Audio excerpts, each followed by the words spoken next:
జగన్మోహన్ రెడ్డి గారు సొంత భవనంలో చూపిస్తారా? ఇప్పటికన్నా మీకు అవకాశం వచ్చింది. ఈ సందర్భంలో అసలు మేము మాట్లాడకూడదు అనుకున్నాం. మీకు 6 నెలల్లో సంవత్సరం సమయం ఇవ్వాలి. అధికారం ప్రజలు ఇచ్చారు. దాన్ని ఏ రకంగా మీరు వినియోగించుకుంటారో మేము ప్రజలకు చాలా మంచి చేశాం, మాకన్నా మంచి చేస్తారని చెప్పి ఆశించి మీకు ఓట్లేశారు. దాన్ని ఏ రకంగా నిలబెట్టుకోవాలనేటువంటి ప్రయత్నం చేయాలి తప్ప ప్రజలను అనవసరంగా తప్పుదోవ పట్టించి అనవసరంగా ఇంకా మీరు విమర్శలు చేయాలనేటువంటి ప్రయత్నం మానుకుంటే మంచిది. ఇదే గంటా శ్రీనివాసరావు గారు ఆ రోజు మొదట్లో 2019లో విశాఖపట్నం రాజధాని అని చెప్పి ఒక నిర్ణయం మా ప్రభుత్వం చేసినప్పుడు స్వాగతించింది ఆయనే మొదటగా. మరి వారికి గుర్తుందో లేదో నాకు తెలియదు, కానీ నాకైతే బాగా గుర్తుంది. ఇదే గంటా శ్రీనివాసరావు గారు పాపం ఆ రోజు స్వాగతించారు. విశాఖపట్నం రాజధానిని చేయడం అనేటువంటిది మంచి నిర్ణయం, మంచి ఆలోచన ప్రభుత్వం చేసిందని చెప్పి స్వాగతించారు. సరే, ఇప్పుడు ఏదేమైనప్పుడా నిర్ణయాలు ఆయన ఆలోచనలు మారినా ఏది మారినా ఇది ప్రభుత్వంలో ఉండగా అధికార పార్టీలో ఉన్నారు, వారు అధికారంలో ఉన్నారు. ఈ రకమైనటువంటి దుష్ప్రచారం అనేటువంటిది సమంజసం కాదు. ఇప్పటికన్నా అది ప్రభుత్వ భవనాలు అనేటువంటిది వారన్నా గ్రహించాలి. ప్రజలకు ఎలాగ తెలుసు, అదేదో జగన్మోహన్ రెడ్డి గారు సొంత ఇల్లు కట్టుకున్నట్టుగా దాన్ని చిత్రీకరించేటువంటి ప్రయత్నం మొదటి నుంచి రుషికొన్ని ఆక్రమించుకున్నారు అనేటువంటి దుష్ప్రచారం చేసిన ఆక్రమణలు జరిగింది. దాని ఎదురుగా ఉన్నటువంటి గీతం కాలేజీలో జరిగినాయి. దాదాపు 23 ఎకరాలు ప్రభుత్వ భూములు ఆక్రమించుకుంది ఆయన. దాన్ని బయటపెట్టేటువంటి కార్యక్రమం చేస్తాం. అందులో 13 ఎకరాల్లో అయితే ఏకంగా నిర్మాణాలు చేస్తారు గవర్నమెంట్ ల్యాండ్స్లో. సో వాటిని చూపిస్తే ఇంకా బాగుండేది. ఎందుకంటే స్థానిక శాసనసభ్యులు వారికి కూడా ఈ ప్రాంతానికి ప్రాతినిధ్యం వహిస్తున్నారు కాబట్టి దాన్ని ఎదురుగా ఉన్నటువంటి గీతం కాలేజీని కూడా చూపించుంటుంటే బాగుండేది. సో ఏదేమైనప్పటికీ ఇది మేము విమర్శలు చేయడానికి కానీ వాళ్ళు మా మీద దుష్ప్రచారం చేయడానికి ఇది సమయం కాదు. మేము కన్స్ట్రక్టివ్గా ప్రజల పక్షాన ప్రభుత్వం చేపట్టేటువంటి కార్యక్రమాల్లో ఏదైనా లోటుపాట్లు ఉంటే వాటిని కన్స్ట్రక్టివ్గా క్రిటిసైజ్ చేయాలనేటువంటిది మా తాపత్రయం. ఆ ప్రకారం మేము వెళ్తాం తప్ప ఇటువంటివి చేసి మళ్ళీ అనవసరంగా లేనిపోయినటువంటివి ఇప్పటి నుంచి ఈ రకమైనటువంటి దానికి ఒక ప్లాట్ఫామ్ వేయొద్దు అనేటువంటిది వారిని కోరుతా ఉన్నా. ఇప్పటికన్నా ప్రజల్ని మరొకసారి దీని మీద గ్రహించాల్సిందిగా, వాస్తవాలు తెలుసుకోవాల్సిందిగా, లేనిపోయినటువంటి సృష్టించి ప్రజల్ని మభ్యపెట్టేటువంటి కార్యక్రమం, ఏమార్చేటువంటి కార్యక్రమం దయచేసి చేయొద్దని చెప్పి మరొకసారి అధికార పార్టీకి చెందినటువంటి నాయకత్వాన్ని అందరినీ కూడా కోరుతా ఉన్నాం.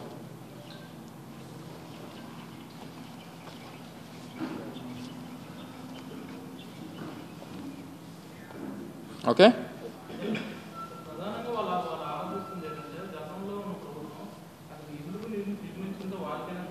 ఎందుకు నిర్మించింది? టూరిజం ప్రాజెక్ట్ అని చెప్పాం కదా, మొదటి నుంచి చెప్తున్నాం కదా, మొదటి నుంచి చెప్తాం.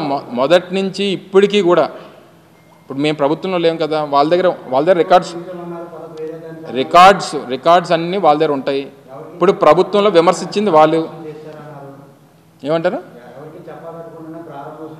ఎవరు చెప్పబెట్టుకున్నా ఉంది? అందుకు చెప్పి మేము అన్నీ రిలీజ్ చేసాం కదా. ప్రారంభోత్సవం చేసినటువంటివన్నీ కూడా మేము అఫీషియల్గా మంత్రులు వచ్చి చెప్పాను కదా. నేను మీకు ఆ రోజు చెప్పాను కదా, మేము ప్రారంభోత్సవం చేయకముందు మా ప్రారంభోత్సవానికన్నా 1 నెల 2 నెలలకు ముందే ఒక 3-man కమిటీ, సీనియర్ ఐఏఎస్ ఆఫీసర్స్తో కమిటీ వేశాం. సీనియర్ ఐఏఎస్ ఆఫీసర్స్తో కమిటీ వేసినప్పుడు వారు విశాఖపట్నం అంతా కూడా వారు పర్యటించి ముఖ్యమంత్రి గారికి ఒక ఆలోచన, విశాఖపట్నం నుంచి వారి పరిపాలన చేయాలనేటువంటి ఆలోచన చేస్తూ ఉన్నారు. ఈ క్రమంలో ఈ నిర్మాణాలు అయితే బాగుంటాయి అనేటువంటిది వారు వ్యక్తపరిచారు. సో సీఎం గారు రేపు ఫ్యూచర్లో అక్కడ ఉండాలనేటువంటి నిర్ణయం, ఒక కమిటీ నిర్ణయం తీసుకున్న తర్వాత దాన్ని ఏ రకంగా చేయాలనేటువంటిది ప్రభుత్వం తీసుకున్నటువంటి దాంట్లో కొన్ని సెక్యూరిటీ రీజన్స్ వల్ల ఎలా చేయట్లేదు అనేటువంటి మాట ఆ రోజు నేను మంత్రిగా చెప్పాను. సరే, ఇప్పుడు వారు అధికారంలోకి వచ్చారు. వారు అధికారంలోకి వచ్చిన తర్వాత వారి నిర్ణయం గతంలో ఏదైతే అమరావతి అని చెప్పి మొదటి నుంచి పట్టుకున్నారో దాని ప్రకారం వెళ్తూ ఉన్నారు. Well and good. ఇప్పుడు అది మొదటి నుంచి టూరిజం డిపార్ట్మెంట్ పేరిట ఉన్నటువంటి ప్రాజెక్టు. నాకు తెలిసి 86లోనే 87లోనే ఎన్టీ రామారావు గారు మొదట అక్కడ టూరిజం ప్రాజెక్ట్ నిర్మించేటువంటి కార్యక్రమం. అప్పుడు కూడా కొండలు కొట్టే కదా కట్టాడు ఆయన. అప్పుడులో తెలుగుదేశం పార్టీ ఏదైనా కొత్త టెక్నాలజీ వాడి చెట్లు కొట్టకుండా ఏదైనా నిర్మాణాలు చేశారేమో నాకు తెలియదు, కానీ అప్పుడు కూడా చెట్లు కొట్టే అక్కడ టూరిజం ప్రాజెక్ట్ పున్నమయ్య ఏదో ఉండేది అనుకోండి, హరిత టూరిస్ట్ ప్రాజెక్ట్ ఉండేది. Tourism project. సో మేమేమంటామంటే ఇప్పుడు మీరు ఒక నిర్ణయం తీసుకున్నారు, లేదా విశాఖపట్నానికి ఒక మంచి గవర్నమెంట్ గెస్ట్ హౌస్ ఏముంది చెప్పనండి. ఎవరు వచ్చినా సరే, ముఖ్యమంత్రి గారు వచ్చినా గతంలో, లేకపోతే చంద్రబాబు నాయుడు గారు అప్పుడు ముఖ్యమంత్రిగా వచ్చినా వెళ్ళి ఏ ప్రైవేట్ హోటల్స్లోనో లేకపోతే ఎక్కడో ఉండేటువంటి పరిస్థితులు ఉండేవి. సో ఏదున్నా సరే అది గవర్నమెంట్కి సంబంధించింది. ఇప్పటికీ కూడా టిల్ టు డేట్ నాకు తెలిసి వాళ్ళు ప్రభుత్వంలో ఉన్నారు. దాని మీద ఉన్నటువంటి అన్నీ కూడా టూరిజంకి సంబంధించినటువంటి డిపార్ట్మెంట్ పేరిటే ఉన్నాయి. ఏ రకంగా వినియోగించుకోవాలనేటువంటిది ప్రభుత్వం నిర్ణయం తీసుకోవాలి, ప్రభుత్వంలో ఉన్నటువంటి పెద్దల నిర్ణయం తీసుకోవాలి. సో దాని ప్రకారం తీసుకోమని చెప్పి మేము కోరుతూ ఉన్నాం. దీన్ని ఎవరి మీద రుద్ది ఇది పలానా వాళ్ళది అని చెప్పానంటే అర్థం లేదు కదా. సో దాని ప్రకారం వారు అనవసరమైనటువంటి తప్పుడు ప్రచారం చేయొద్దనేటువంటిది మా తాలూకా మనవి. ప్రభుత్వానికి సంబంధించిన ఆస్తి ప్రభుత్వానికి ఏ రకంగా ఉపయోగపడాలనేటువంటిది వారు చూసుకోవాలనేటువంటిది మేము కోరుతూ ఉన్నాం. దాని ప్రకారం వారు అడుగులు వేయమని చెప్పి మరి మా రిక్వెస్ట్.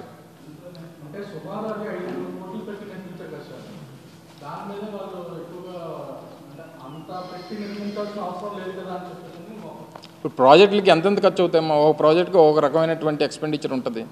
ఇప్పుడు తీసుకొని వెళ్ళి ఏదో చూపించారు, అన్నీ చూపించి వాళ్ళే రేట్లు ఫిక్స్ చేసేస్తున్నారు. తెలుసా మీకు ఏమైనా అఫీషియల్గా రికార్డ్ ఏమైనా ఉందా? అంటే చూపించేసి ఏది పడితే అది వాళ్ళే రేట్లు ఫిక్స్ చేసేసి వాళ్ళే మైకుల ముందు చెప్పేసి ఏది పడితే అది చెప్పేది కరెక్ట్ కాదు. అది ఇప్పుడు ఏ నిర్మాణం చేపట్టినా, ఇప్పుడు చంద్రబాబు నాయుడు గారు 2014-19 మధ్యలో అమరావతి దాంట్లో తాత్కాలిక భవనాలు కట్టారు. ఎంత ఖర్చు అయింది అనుకున్నాం? స్క్వేర్ ఫుట్కు 10,000 రూపాయలు తాత్కాలిక భవనాలకి. దగ్గర 7,000 కోట్ల రూపాయలు కేవలం సచివాలయం, అక్కడ ఉన్నటువంటి మన హైకోర్టు, రెండోదేమో అసెంబ్లీ, ఆ సీడ్ యాక్సెస్కి 7,000 కోట్ల రూపాయలు ఖర్చు పెట్టారు. నేను అనేది ఏంటంటే ఇవి పర్మనెంట్ బిల్డింగ్స్ కట్టామంటే ఒక 30-40 సంవత్సరాలు శాశ్వతంగా ఉండాల్సినటువంటి అవసరం ఉంది. ప్రజలకు సంబంధించినటువంటిది, ప్రభుత్వానికి సంబంధించినటువంటి ప్రాపర్టీ. అది ఎవరు వినియోగించుకోవాలనేటువంటిది ప్రభుత్వాలు నిర్ణయం తీసుకుంటాయి. సో ప్రభుత్వంలో వారు ఉన్నారు, ఏ రకంగా చేయాలనేటువంటి వారు నిర్ణయం తీసుకోవాలి, ఎవరు పట్టుకెళ్ళిపోయేది కాదు కదా. సో ఏదన్నా ప్రభుత్వానికి సంబంధించి ప్రభుత్వ ఆస్తిగానే ఉంటుంది నేను అనేది. సో దాన్ని ఏ రకంగా సద్వినియోగం చేసుకోవాలనేటువంటిది వారు నిర్ణయం తీసుకోవాలి.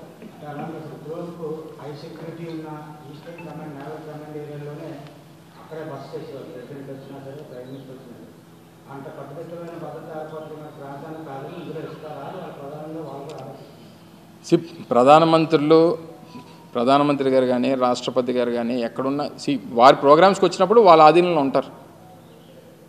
జనరల్గా త్రివిధ దళాలకి అధిపతిగా రాష్ట్రపతి ఉంటారు కాబట్టి సహజంగా ఈస్టర్న్ నేవల్ కమాండ్ ప్రోగ్రామ్స్ ఎక్కువగా వచ్చేది మన దగ్గర. రాష్ట్రపతి దేనికి వస్తుంటారు? నేవల్ సంబంధించినటువంటి యాక్టివిటీస్లో మేజర్గా మనకి పార్టిసిపేట్ చేస్తుంటారు. సో ఎవరు వచ్చినా దేనికి వినియోగించుకోవాలి? గవర్నర్ గారు వస్తారు, గవర్నర్ గారికి వినియోగించుకోమనండి. సో ఎవరు వచ్చినా అది ప్రభుత్వానికే కదా అని అంటున్నాను నేను. వాళ్ళు చిత్రీకరించింది ఏంటంటే, నిన్న వారంతా కూడా చిత్రీకరించింది ఇది జగన్మోహన్ రెడ్డి గారి బిల్డింగు. జగన్మోహన్ రెడ్డి గారి బిల్డింగ్ ఒకవేళ మళ్ళీ ముఖ్యమంత్రి గారు ఏంటంటే బహుశా ఆయన అక్కడి నుంచి పరిపాలన చేసేవారేమో. ఇప్పుడు వారు కదా, ఇప్పుడు చంద్రబాబు నాయుడు గారు కదా ముఖ్యమంత్రి. సో నేను అనేది ఏంటంటే దాన్ని ఏ రకంగా వినియోగం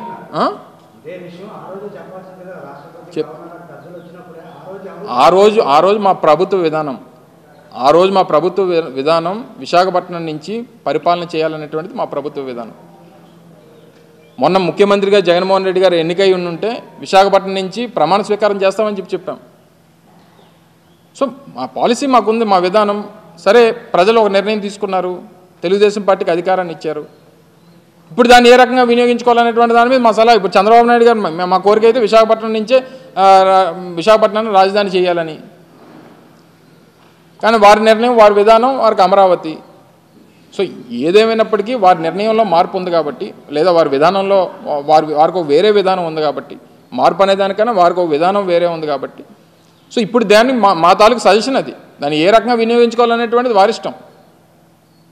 ఒకవేళ మేమే అధికారంలోకి వచ్చింటే మా గతంలో మా అధికారులు చెప్పినట్టుగా, వారు సూచించినట్టుగా ముఖ్యమంత్రి గారు అక్కడి నుంచి పరిపాలన చేసేవారు. మా విధానం అది. సో ప్రజాస్వామ్యం, దీనికి ఒక నిర్ణయం వచ్చింది, ప్రజల నుంచి ఒక తీర్పు వచ్చింది, తీర్పు ప్రకారం వారు అధికారంలోకి వచ్చారు, వారి విధానాలు ఒకటి ఉన్నాయి, వారి విధానాల ప్రకారం చేస్తారు. మా తాలూకు సజెషన్ అది, దాన్ని ఏ రకంగా వినియోగించుకోవాలనుకున్నా అది ప్రభుత్వ ఇష్టం, మా ఇష్టం కాదనేటువంటిది ప్రజలకు తెలుసు. అది మా ఇష్టం అన్నట్టుగా, మా కోసం కట్టుకున్నాం అన్నట్టుగా దాన్ని చిత్రీకరించడం కరెక్ట్ కాదనేటువంటిది మా అభిప్రాయం. దాన్ని మేము క్లారిటీ ఇస్తున్నాం తప్ప ఇంకే దానికి సంబంధించి ఏ నిర్ణయం తీసుకోవాలన్నా ఇప్పుడు ఉన్నటువంటి ప్రభుత్వం తీసుకోవాలనేటువంటిది మా తాలూకా అభిప్రాయం.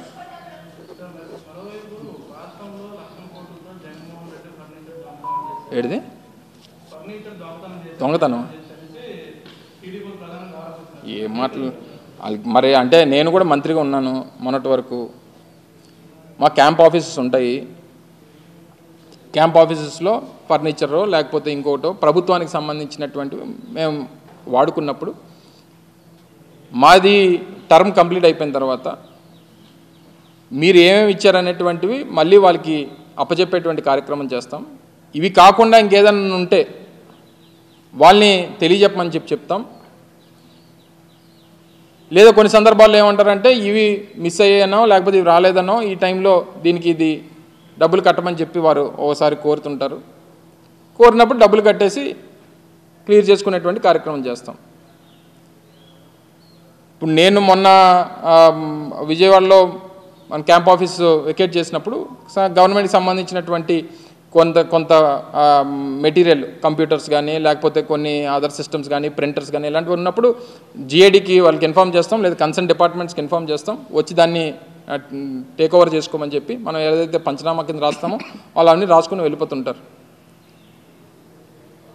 ఇది ప్రొసీజరు జరిగి ప్రభుత్వం వాళ్ళు 4వ తారీఖున అధికారంలోకి వచ్చారు. అధికారంలోకి వచ్చిన తర్వాత మరుసటి రోజే మేము సీఎం క్యాంప్ ఆఫీస్ నుంచి ఇంటిమేట్ చేసాం, హ్యాండ్ ఓవర్ చేయాల్సినటువంటి అన్నీ హ్యాండ్ ఓవర్ చేసాం. ఇంకా ఏమైనా ఉన్నాయనుకో చెప్పాలి తప్ప ఇదేంటిది నాకు తెలియక అడుగుతాను. వాళ్ళు ప్రభుత్వాల్లో ఉన్నారు కదా, వాళ్ళు గతంలో పనిచేశారు. ఒక్క ఇరిగేషన్ గెస్ట్ హౌస్ ఇవన్నీ మాట్లాడుకున్నాం మనం. గతంలో దేవినేని ఉమ గారు ఇరిగేషన్ మంత్రిగా ఉన్నప్పుడు విజయవాడలో 45 కోట్ల రూపాయలు పెట్టి ఇరిగేషన్ గెస్ట్ హౌస్ కట్టాడు. ఎవరి డబ్బు మరి అది? అన్నీ మనం మాటలు తవ్వుకుంటే 100 బయటపడతాయి. సో ఏదేమైనప్పటికీ ఇవి కొన్ని ప్రొసీజర్స్ ఉంటాయి, ప్రొసీజర్ ప్రకారం జరుగుతాయి. ఇప్పుడు గతంలో వాళ్ళు కోడెల శివప్రసాద్ గారితో కంపేర్ చేస్తున్నారు, అది సంవత్సరం పోయిన తర్వాత వచ్చింది బయటికి. అది ఇది మేము అధికారం పోయి కేవలం 15 రోజులు అయింది, 15 రోజులు కూడా పూర్తి కావలేదు. ప్రొసీజర్ ప్రకారం అని జరుగుతుంటే వాళ్ళు కన్సర్న్ డిపార్ట్మెంట్కి ఏమైనా ఉంటే వాళ్ళు అయితే రేట్ కడుతుంటారు, లేకపోతే మనకు ఒకళ్ళు మెటీరియల్ ఉంటే వాళ్ళు తీసుకెళ్ళిపోతారు, మనం హ్యాండ్ ఓవర్ చేసేస్తుంటాం. ఇది ప్రొసీజర్ ప్రకారం జరిగేటువంటిది. ఇంక వారికి ఏది నోటుకు వస్తే అధికారంలోకి వచ్చాం కాబట్టి ఏది పడితే అది మేము మాట్లాడతాం, ఏది పడితే అది అబాండాలు వేస్తాం, ఏది పడితే అది మేము చిత్రీకరిస్తామని అంటే సిస్టంలో కొన్ని ఇవి ఉంటాయి. అందులో కూడా కొంతమంది సీనియర్ మినిస్టర్లు ఉన్నారు, గతంలో పనిచేసినటువంటి వారు ఉన్నారు. ఇవన్నీ కూడా కొంత ఫాలో అయ్యి ప్రోటోకాల్స్ ఫాలో అయ్యి మాట్లాడితే మంచిది అనేటువంటిది మా అభిప్రాయం.